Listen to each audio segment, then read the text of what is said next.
129 Auroran nakatanggap ng libreng serbisyo sa eye care program na iuulat sa atin ni Erica Polinada.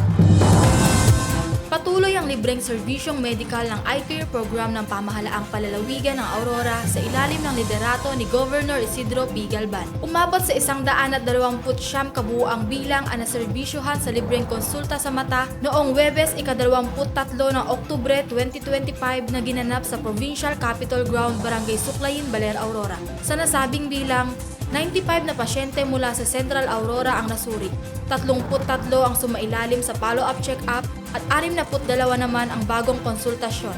Samantala, sa Dikadi, Dinalungan, Kasiguran at Dilasag area naman ay may kabuuang 34 na pasyente ang nasuri kung saan 27 ang sumailalim sa follow-up check-up at 7 naman ang bagong konsultasyon.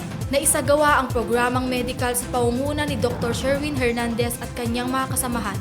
Bilang bahagi ng programa, ibinahagi ni Nurse Sheila ang kaalaman sa tamang pangangalaga sa mata upang sa ganon ay maiwasan ang mga komplikasyon.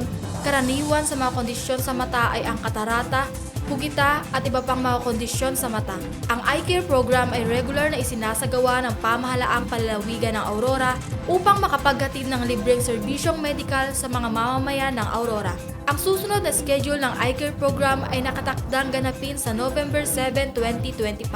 Ako si Erica Polinada para sa PGA in Action, all-out serbisyo ng Kapitolyo para sa publiko.